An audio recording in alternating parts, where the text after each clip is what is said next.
제목은 뒤에 있는 십자가. 시작. 뒤에 있는 십자가. 십자가가 뒤에 있는 것이 아니라 내 앞에 있어야 되는데, 십자가는 등으로 졌지만 우리에게 그 십자가는 뒤에 있는 것이 아니라 앞에 있어야 한다는 의미로 뒤에 있는 십자가, 이렇게 제목을 정해봤습니다. 교폭 깡패들이 모여서 형제회를 만들었습니다. 날카로운 칼로 손바닥을 칼로 찔러서 유리잔에다가 자기 피를 떨어뜨립니다. 손을 칼로 거서 피를, 몇 명이서 한 컵에다가 피를 받았습니다. 그리고 그 피를 나누어서 함께 마십니다. 자, 이제부터 우리는 피를 나눈 형제다.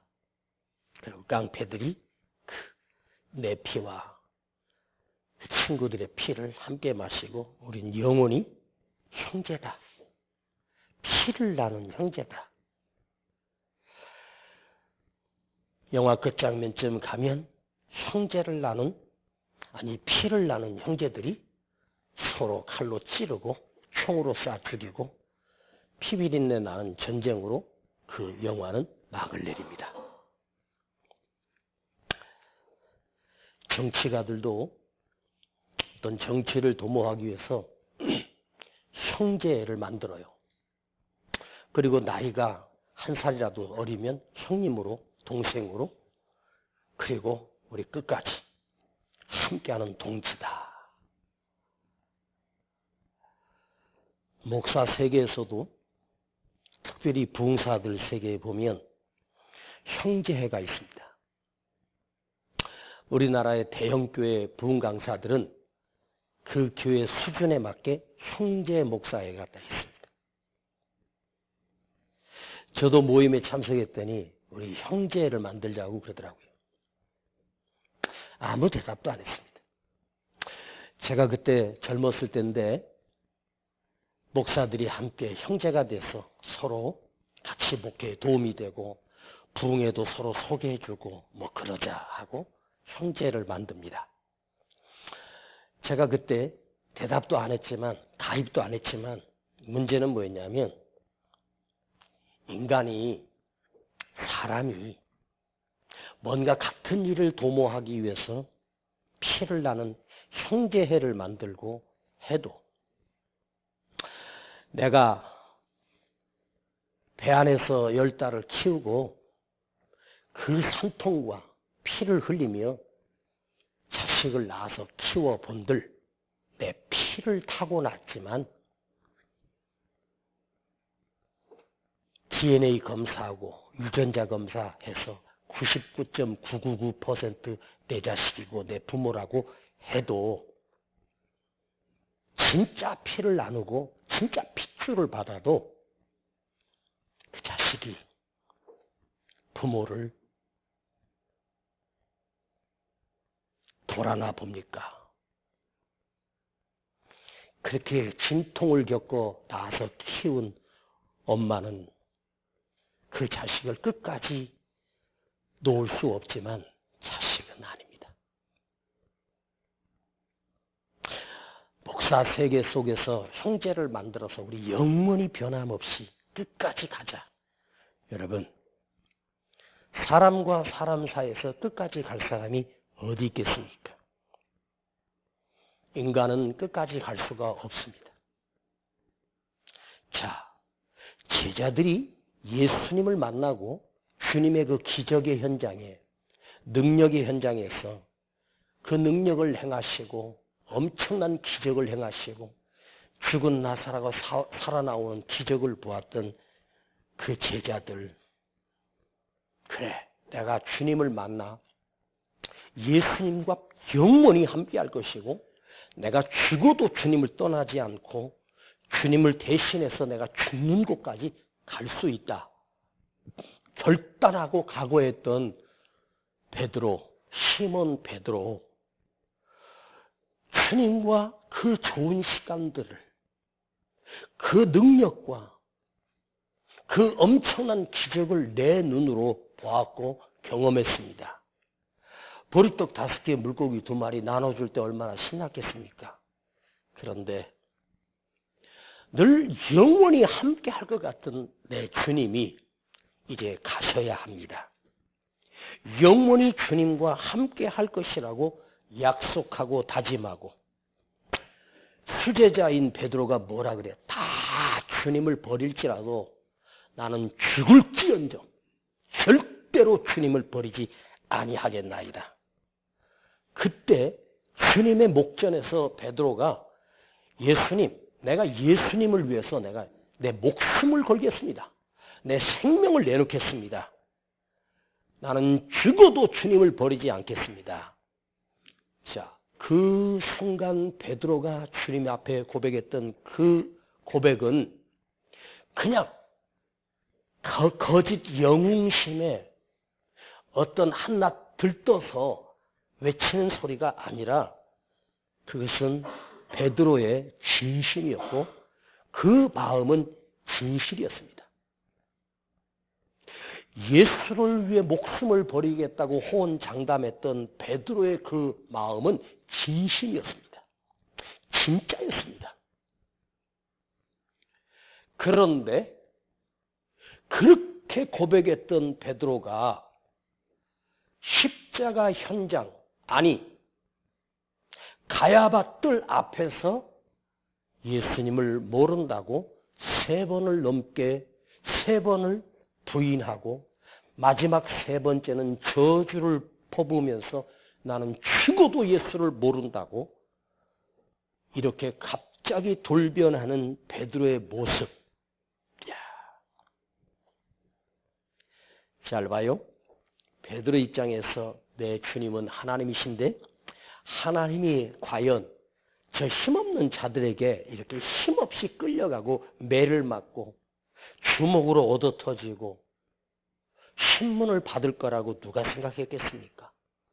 그런데 오늘 여기 단어 하나를 한번 생각해 보십시다. 54절입니다. 예수를 잡아 끌고 대제사장의 집으로 들어갈새 베드로가 멀찍이 따라가니라. 그들이 예수를 잡아 대제사장 가야바 뜰로 그 밤에 끌려갈 때 유일하게 따라갔던 제자가 베드로였습니다. 여기서 역시 베드로는 역시 베드로구나. 다른 제자들은 다 도망가 버렸는데 베드로는 주님을 끝까지 그 제사장 뜰까지 따라갔습니다. 멀찍이 따라가니라. 가까이 따르지 않고 멀리서 주님이 어디로 가시는지 따라간 것입니다. 멀찍이. 힘없이 끌려가고 힘없이 잡혀가는 그 주님의 모습을 보면서 베드로 마음이 혼란스러웠어요. 저것들이 아니 우리 주님이 천군 천사를 보내면 주님이 힘없이 아무 능력 없이 차라리 따라가지 말았으면 좋았을 걸. 멀찍이 따라갔다가 예수를 모른다고 부인하는 배신자가 됩니다. 자, 베드로가 죽을지언정 주님을 버리지 않겠다고 했던 베드로가 그 사건의 현장에서 그 대제사장 뜰 앞에서 살벌한 그 분위기 속에서 자기도 모르게 모른다, 죽어도 모른다, 절대 모른다고 부인하는 자가 될 줄 누가 알았겠습니까? 이게 인간입니다. 이게 인간이라고요. 여러분, 누군가가 여러분에게 칼을 겨누고 너 살고 싶으면 예수 믿지 마. 너 살고 싶으면 예수를 부인해. 만일 내 목에 칼을 들이밀고 협박한다면, 죽음의 두려움 속에 있을 때 예수를 부인하라고 한다면 우리는 어떠할까? 나는 어떻게 할까? 저는 이 말씀을 한번 묵상해 보면서 내가 만일 베드로처럼 예수님이 끌려가실 때 뒤에서 따라갔다면 나는 어떠했을까? 베드로 사도를 비난하기 전에 나는 가히 따라가지도 못했을 것이고 이미 도망가 버렸을 텐데, 그래도 그 따라간 용기가 대단하구나. 참 위대하구나. 그런데요, 안 따라간 사람은 주님을 모른다고 부인할 기회가 그에게 주어지지 않잖아. 따라갔으니까. 그렇죠? 여러분, 우리는 예수를 따르는 사람이고 예수를 믿는 사람 아니겠습니까? 예수를 믿기 때문에 우리에게는 그 역설적으로 반대적으로 예수를 부인하게 되는 그 현장과 환경에 나도 모르게 설 수밖에 없는 거잖아요. 그런데 실제로 예수님이 끌려가는 그 현장 뒤에서 예수님을 부인하는 그런 이 장면보다 내 삶의 현장에서 내가 수없이 예수님을 모른다고 부인하며 사는 나의 삶의 태도를 한번 생각해 보잔 말이에요. 여러분이 예수 믿는다는 사실을 여러분 가까이 있는 여러분과 관계를 맺고 있는 사람들이 내가 예수를 믿는다는 사실을 아무도 모르는 것이 편할 수도 있습니다. 내 삶으로 예수를 믿는 사람이라고 하는 그것을 드러냄으로 통해서 내 사회생활에서 엄청난 손실을 보거든요. 그런데 여러분, 그런 건 별로 중요하지 않아요. 우리는 매일 삶의 현장에서 예수를 부인하며 산다는 사실입니다. 나도 모르는 순간에. 여러분 마음에 기쁨이 넘치십니까? 그 은혜에 감격하며 사십니까? 주님이 나를 위해서 십자가에 죽으시어 나를 구원하신 그 구원의 감격을 우리 안에 사라져버리고 그 뜨거운 은혜가 사라져버린 내 삶이 베드로가 예수님 뒤에서 예수를 부인했던 그 현장보다 내 삶 속에 내 가슴 깊은 곳에 이 은혜를 잃어버리고 기쁨도 잃어버리고 믿음도 잃어버리고 감격도 잃어버리고 있는 이 상황 자체가 우리는 매일매일 예수를 부인하고 사는 거다. 이렇게 적용하려고 합니다. 주님은 베드로 사도를 위해서 안전장치를 하나 해두셨습니다. 다 주님을 부인하고 도망갈지라도 나는 정녕 죽으면 죽었지 주님을 부인하지 않겠다고 내가 대신 죽겠다고 했던 그 베드로에게 주님이 이렇게 말해 주셨습니다. 네가 오늘 밤 닭 울기 전에, 자, 오늘 밤 닭 울기 전에, 이 말은 몇 시간 뒤입니다. 그러니까 최후의 만찬을 하시고 감람산에 오르셨습니다. 그리고 거기서 잡히셨고 다른 제자들 다 도망갔고 베드로 사도는 끝까지 쫓아간 거예요. 그러니까 다 주를 버릴지라도 나는 죽을지언정 주님을 버리지 않겠다고 그렇게 호언장담했던 그 말은 기껏해야 2시간 전입니다. 기껏해야 3시간 전입니다. 그 감람산에서 대제사장들까지 끌려가는 시간이 길어야 1시간이나 1시간 반이거든요. 그러니까 가까운 곳에 끌려간 거예요. 그러니까 끌려가서 거기서 그 마당 앞에서 주를 모른다고 부인했던 그 시간은 내가 예수를 죽어도 주님을 부인하지 아니할 것이며 배신하지 아니할 것이며 내가 주님을 위해서 내 목숨을 걸겠습니다 했던 이 베드로의 그 호언장담의 말은 1시간도 채 되지 못해서 무너지고 말았습니다. 네가 오늘 밤 닭 울기 전에 네가 나를 모른다고 3번 부인하리라. 아니 1시간 전에 들었던 2시간 전에 들었던 그 말을 까마득하게 잊어버리고 그 현장에서 아무 힘도 없는 자가 너 저 예수랑 같이 다니는 데가 봤는데 네 말투를 보니까 갈릴리 촌놈 맞네. 너도 한 패거리잖아. 아무런 법적인 효능도 없는 어떤 돼지바위가 하나 물었는데 그 말에도 모른다. 그 순간 닭이 울었습니다. 그런데 베드로 사도가 그 닭이 우는 소리를 들은 거예요. 이게 베드로에게 경고의 소리로 닭이 들렸는데 누구든지 새벽이 동이 트기 전 닭이 울 수 있는데 그 순간 베드로가 주님이 하신 말씀이 생각나 그 마당을 뛰쳐나가 통곡하며 옵니다. 가슴을 치고 후회하며 눈물로 통곡하고 한탄하며 내가 이럴 수 있는가? 베드로가 후회하고 뉘우치고 통곡했지만 베드로는 여전히 십자가 앞에 있는 것이 아니라 십자가 뒤에 있었습니다.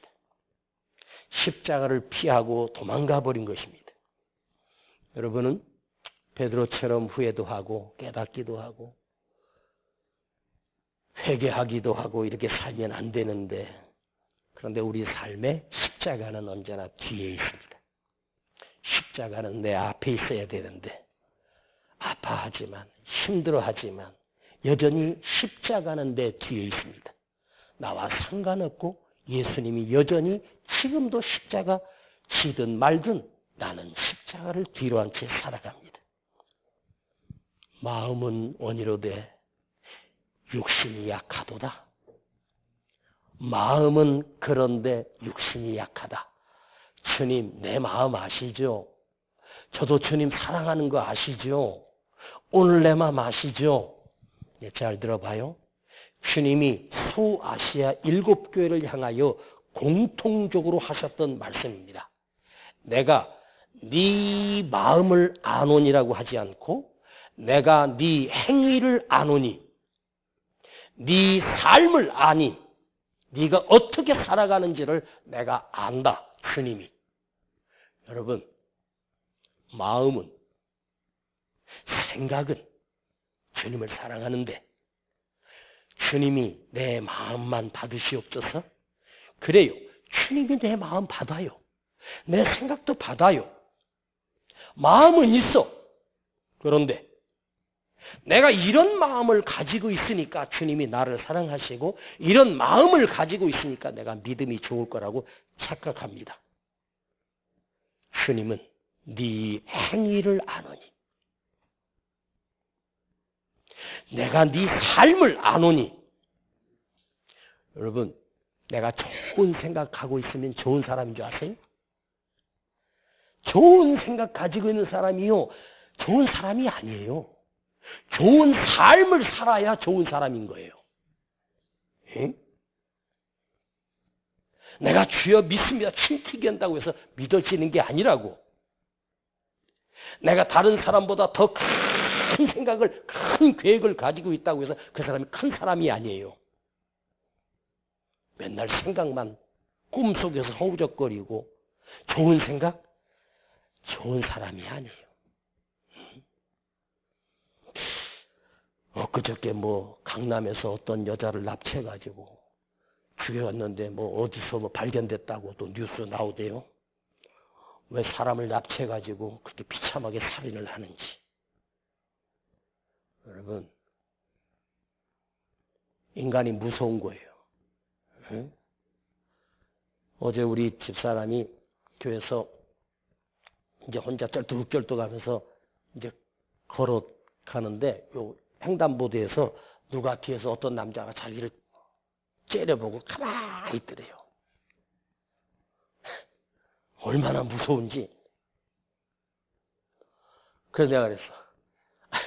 당신 잡아가다가 뭐 하려고? 병신을. 식모로 써먹겠어. 뭐를 시켜먹겠어? 응?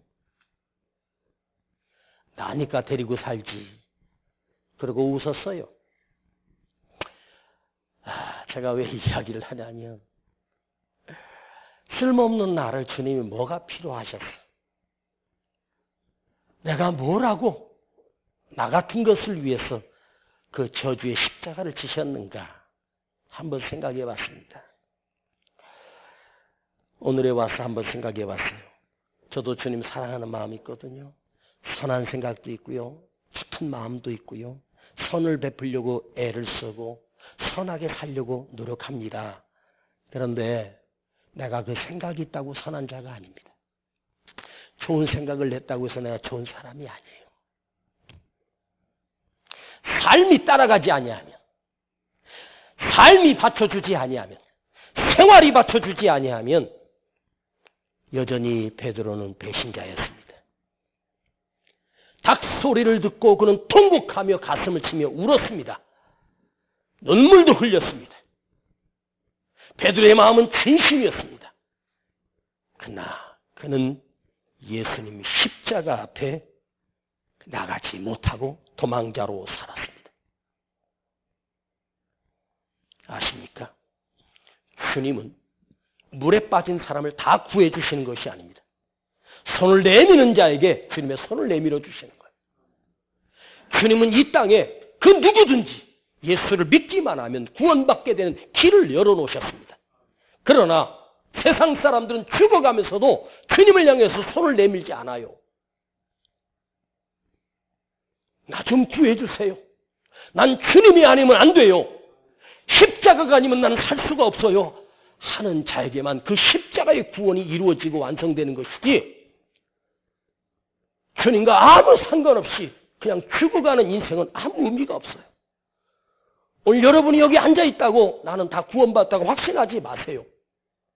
주님을 향하여 손을 내밀어야 돼요. 그 십자가를 믿어야 돼. 사실 그 시대의 그 환경에 한번 생각을 해보고 연출도 해보고 그때 그 천장을 내가 한번 그림으로 그려보면서 상상을 해보면 그 당시에 주님이 힘없이 끌려갈 때 주님이 십자가 밑에까지 함께 갈 수 있다는 것은 참으로 무서운 일이고 두려운 일인 것은 틀림이 없습니다. 사람이 있잖아요. 마음은 아닌데 제가 언젠간 얘기했는데 삼풍백화점이 무너질 때 어떤 아저씨가 그 위에서 무너진 천장이 무너져서 다리가 깔렸어요. 몸만 있는데 다리가 딱 갇혀 있으니까 구해달라고 막 소리 지르는데 그 백화점에 근무하던 그 아가씨가 그 건물을 뛰쳐나오고 계단 위로 올라오다가 그 아저씨가 경비 아저씨인데 나 좀 도와달라고 손을 내미는데 알면서도 자기도 살아야겠다는 생각 때문에 그 사람을 구해주지 못하고 그냥 나왔다는 거예요. 이게 사람인 거잖아요. 사람이 그 위기의 순간에 백화점 무너지는데 내가 이 아저씨 구하다가 나도 깔려 죽을 수 있으니까 나 먼저 살자고 도망가는 것이 인생이잖아요. 예? 베드로가 멀찍이라도 주님을 따라갈 수 있었던 것은 대단한 용기였고 그런데 한 가지만 더 생각해 보겠습니다. 베드로가 왜 따라갔을까? 왜 멀찍이 따라갔을까? 주님이 그렇게 말씀하셨어요. 내가 십자가에서 죽을 거야. 내가 다시 올 거야. 조금 있으면 너에게 다시 만날 거야. 그러면서 주님이 그 제자들에게 권고하시고 말씀하셨는데 그 말씀은 다 잊어버리고 베드로는 그 순간 그 환경과 두려움에 사로잡혀 모른다고 부인할 수밖에 없는 이 베드로를 보면서 이 비열한 인간아, 이 치사한 인간아, 저는 그렇게 말할 수 없습니다. 따라간 것만 해도 대단한 용기인데 그런데 멀찍이 따라갔습니다. 멀찍이 따라갔다는 것은 뭐예요? 아차하면 도망갈 수 있고 아차하면 내가 등 돌리면 끝나는 거잖아요. 근데 왜 따라가? 어정쩡하게 따라가. 베드로 사도의 마음을 제가 한번 생각해 봤어요. 니들 다 죽었다 이제. 주님이 니들 다 엎어버릴 거야. 그때 가서 주인 행세하려고? 어떻게 되는가 보려고? 여러분, 예수 믿는 우리의 신앙생활의 태도를 보면 진짜 어정쩡하게 이것도 아니고 저것도 아니고 그냥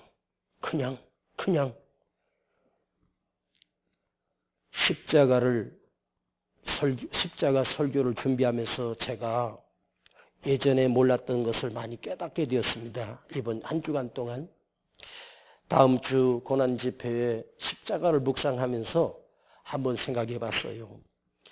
그래, 2000년 전에 있었던 사건을 내가 우리 성도들에게 나눈들 그게 무슨 의미가 있을까? 오늘 이 시대에 지금 이 고난 주간에 지금 이 십자가 앞에서 내가 예수님의 제자인데 지금 내가 베드로인데 내가 지금 사도 요한인데 내가 지금 가룟 유다인데 한번 생각을 해보니까 그분들을 함부로 비난할 자격이 나에게는 없더라고요. 진짜 저는 그 자격도 없고 용기도 없고 그럴 만큼 거룩하지도 않고 용기가 있는 사람도 아닙니다. 나는 따라가지도 못했을 사람입니다. 그게 나의 모습인데 누구를 비난할 수 있겠습니까? 그런데 이거 하나는 깨달았습니다. 여러분 생각해 보십시오. 십자가는 감정으로 가는 게 아니에요. 기분으로 따라갈 수 있는 게 아니에요. 생각으로 따라갈 수 있는 게 아니에요. 생명을 걸고 따라갈 수 있는 것도 아니에요. 죽을 각오를 해야 따라갈 수 있는 것도 아니더라고. 옛날에 이 본문 가지고 설교할 때 죽을 각오해야 십자가를 따라갈 수 있다. 아니더라고요. 죽어야 따라가는 거예요. 죽을 각오가 아니야. 생명을 걸어? 여러분, 생명은 내가 걸 필요 없어요. 함부로 생명 거는 거 아닙니다. 십자가는 그야말로 사형틀이고 죽어야 갈 수 있는 곳이 십자가예요. 아셨습니까? 예? 제자들이 배도 버리고 고기도 버리고 그물도 버리고 가정도 버리고 주님을 따랐습니다. 그런데 진짜 있어야 할 십자가 앞에는 그들은 단 한 사람 빼놓고 사도 요한 빼놓고는 단 한 사람도 없었습니다. 그럼에도 불구하고 주님은 베드로를 다시 찾아와 주셨고 다시 만나 주셨고 주님이 베드로를 다시 불러 위대한 사도로 세워 초대교회를 그에게 맡기십니다. 그 이유가 뭔지 아십니까? 배신자였기 때문입니다. 그 이유가 무엇인지 아십니까? 주님을 부인하는 자였기 때문입니다. 주님을 모른다고 했기 때문입니다. 그래서 주님이 베드로를 다시 불러준 거예요. 오늘 마지막 메시지입니다. 내 자신에 대하여 기대하지 마세요. 자기 자신에 대하여 절망하십시오. 지난 수요밤에 자기 자신에게 철저하게 절망한 자만이 십자가를 질 수 있고 주님의 제자가 될 수 있고, 이게 뭐죠? 베드로가 그 닭소리를 듣고 통곡하고 가슴을 치며 후회했을 것입니다. 그리고 주님이 부활했다는 소식을 듣고도 주님 앞에 나타날 수가 없었고 여전히 갈릴리 바다에 6명의 제자를 이끌고 와서 고기나 잡고 있었습니다. 그런데 주님이 그를 다시 찾아오신 거예요. 베드로는 그 통곡하며 울 때 뭘 깨달았을까? 내가 대단한 줄 알았는데 나 아무것도 아니었구나. 십자가는 내가 질 수 있는 것도 아니고 주님을 대신해서 내가 죽을 수 있는 것도 아니구나. 나는 철저하게 연약한 자구나. 오늘 우리 고난주간을 앞두며 우리 금요밤에 나온 우리 집사님, 권사님, 우리 성도님들, 이거 하나만 알고 가십시오. 나는 하잘데기 없는 인간이구나. 나는 보잘것없는 인생이구나. 나는 한심한 인생이구나. 아무것도 할 수 있는 게 없는 초라한 인생이구나. 여러분, 제가 이걸 느끼기까지요, 이걸 알기까지 목회를 30년 하고 나서 조금 알아요. 뭐냐? 내 힘으로 한 것이 아니었구나. 내 능력으로 이룬 것도 아니었고 내 힘으로 한 것이 아무것도 없었구나. 철저하게 오늘 고백합니다. 이 목회를 제가 이렇게 할 수 있었나? 아무리 생각해봐도 내 힘으로 한 게 아니에요. 철저하게 하나님의 능력과 그분의 은사와 성령의 도우심이 아니었으면 지금까지 내가 올 수도 없었고 살아있을 수도 없는 인생이었구나. 나의 나약함과 나의 부족함을 처절하게 느끼는 거예요. 여러분, 어떤 고비를 만나고 고난을 당하고 어려운 일을 경험하면서 그 고난이 주는 의미가 뭐였을까? 너 여기서 단련되고 훈련돼서 더 커져라? 아니야. 그거 아니야. 처절하게 내가 허무한 인생이고 보잘것없는 인생이고 지금 숨 붙어 있는 것만 해도 이게 하나님의 은혜구나. 처절하게 나 자신이 그야말로 인생의 밑바닥에서 내가 아무것도 아닌 것을 알아야 돼. 잘난 체도 하지 말고 똑똑한 척 할 필요 없어. 그게 십자가입니다. 자기 자신에게 철저하게 실패해야 되고 자기 자신에게 철저하게 배신당해야 되는 거야. 내가 믿었던 것들, 내가 기대했던 것들 다 쓸데없는 짓입니다. 진짜입니다. 제가 말씀드릴게요.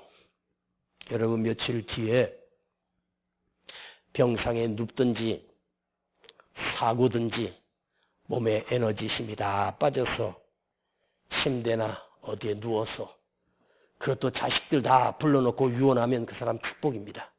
그렇게 죽는 사람 별로 없어요. 드라마에서나 가능하지. 갑자기 찾아와 내 이 마지막 숨을 거두고 갈 날이 며칠 뒤에 찾아와. 저도 그렇고 우리 모두도 그래. 예. 한 몇 달 전에 수요 설교하면서 제가 그 말씀을 묵상하면서 이런 얘기를 한 적이 있어요. 그 세종학교에 다니는 그 김경희 권사라고 있는데 그 권사님 요즘 뭐 하고 계셔? 이렇게 물었더니 누가 그러더라고요. 아유 목사님 김경희 권사 간 지가 언젠데.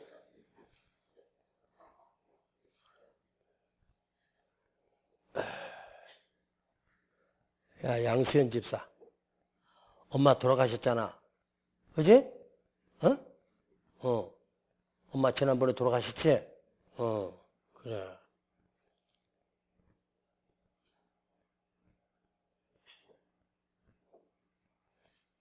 우리 아내가 저에게 치매 보험을 들어준대. 에? 내가 우리 양수현 집사 모친 돌아가셨을 때 장례시장 가가지고 예배도 드려주고 남편도 보고 그랬거든. 분명히. 그래서 내가 우리 아내한테 며칠 전에 그랬었어. 여보, 그 양수현 집사 그 어머니 어떻게 되셨어? 그랬더니 뭔 소리래? 그때 장례식 치렀는데? 아 맞죠. 그랬구나. 기억이 안 나서 물어본 게 아니고 지금 오늘 일이 내일 하루 지나고 나면 그 집사님, 그 권사님이 간지가 언젠데 지금 뭐 하냐고 물어봐. 여러분, 요즘 전두환 대통령, 아이고, 그 손자가 와가지고 뭐 5.18 갔는데 그 전두환 전 대통령이 그걸 뉴스로 오늘 봤을 텐데 그 뉴스로 보면서 내 손자 새끼가 가서 거기 사제에 무릎을 꿇고 하는 걸 할아버지가 친할아버지가 그걸 뉴스를 보고 그 전두환 씨 가슴이 얼마나 아팠을까. 그쵸? 예. 요즘 그렇게 대단했던 전두환 대통령 요즘 뭐하고 지내시는지 아세요? 예? 몰라? 그 양반 간지가 언젠데. 그치?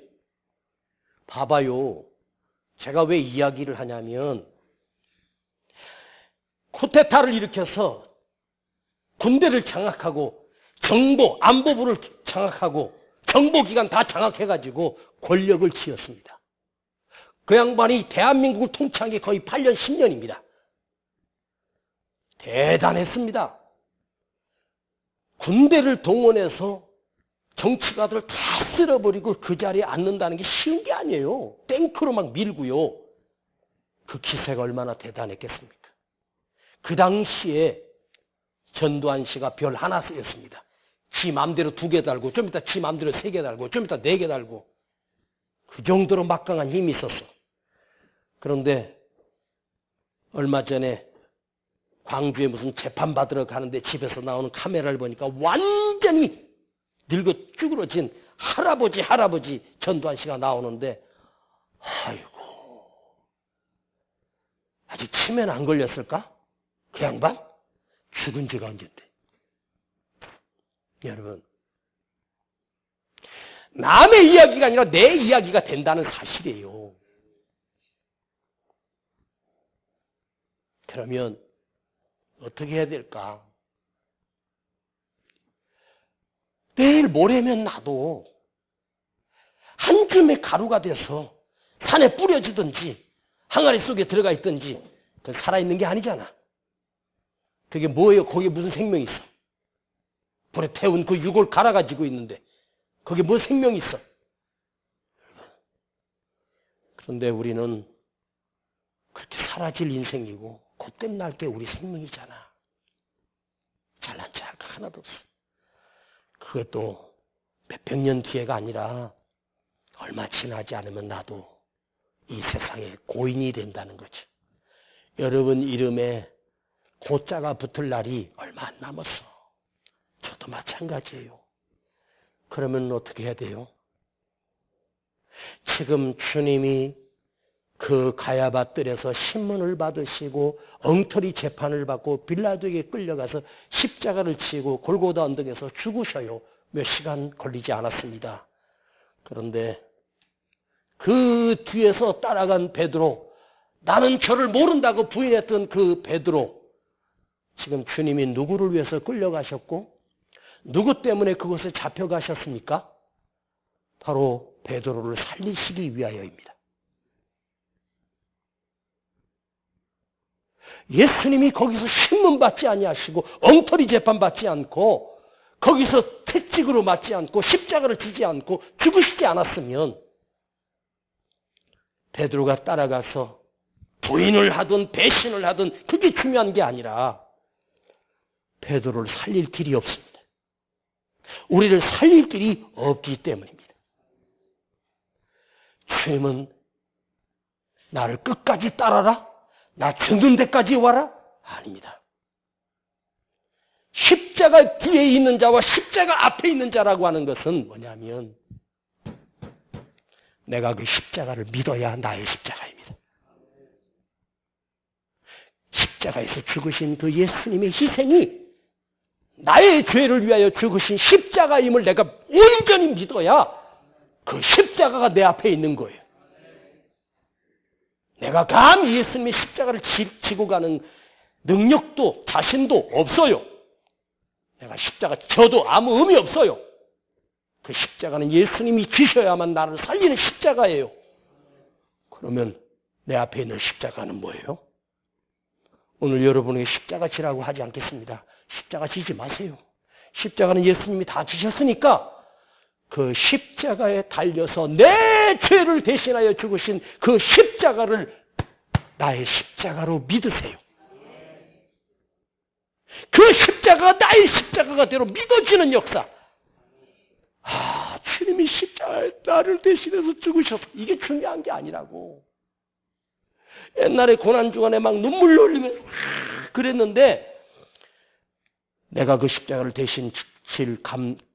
70 저도 100번을 십자가를 져도 누구를 구할 길이 없어. 자기 죄를 위해서 죽는 거야. 그런데 끝날 내 인생에 오늘 이 십자가를 통해서 나의 십자가가 되고, 그 십자가가 내가 믿어지고, 그 십자가에서 죽으신 예수님이 믿어지고, 내 죄를 사시기 위하여 믿어지고, 그 부활이 믿어지고, 승천하심이 믿어지고, 다시 오실 주님이 믿어지는 거야. 왜 주님이 십자가에서 죽으셨겠습니까? 그 십자가를 네가 믿어라. 네가 믿기만 하면 돼. 너 믿으면 다시 살아나. 할렐루야. 하나님 아버지, 오늘 이 밤에 그 십자가를 믿어지는 자가 되게 하옵소서. 십자가를 버리고 도망가는 존재가 아니라 십자가가 믿어지는 존재가 되게 하옵소서. 주님 감사합니다. 그 십자가가 내 안에 들어오게 하시고, 그 십자가가 내 안에 믿어지게 하시고, 영원히 믿어지게 하옵소서. 내일 나의 숨이 끝난다 해도 그 십자가가 믿어지는 자에게만 구원의 역사가 이루어지기 때문입니다. 주님 감사합니다. 이 은혜를 감사드립니다. 오늘 이 밤에 이 십자가 나의 십자가가 되게 하시고 내가 믿어지는 현장이 되게 하여 주시옵소서. 예수님의 이름으로 기도하옵나이다. 아멘. 예수 나를 위하여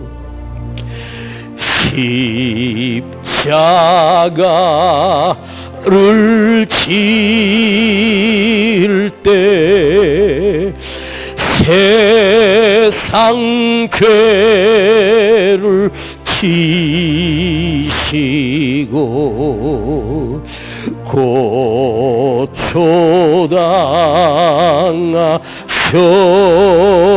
고초당하셨네.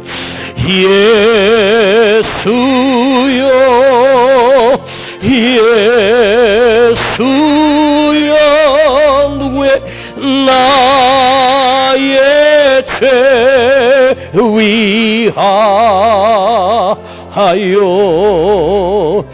보배 피를 흘리니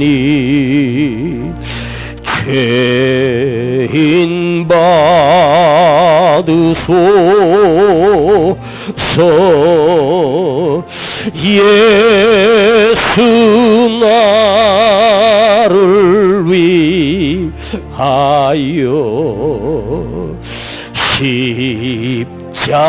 십자가를 질 때 나의 죄를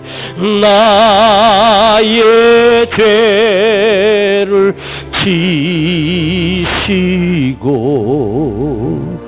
고초당하셨네.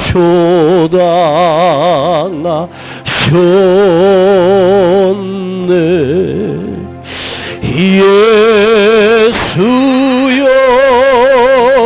예수여 나의 죄 위하여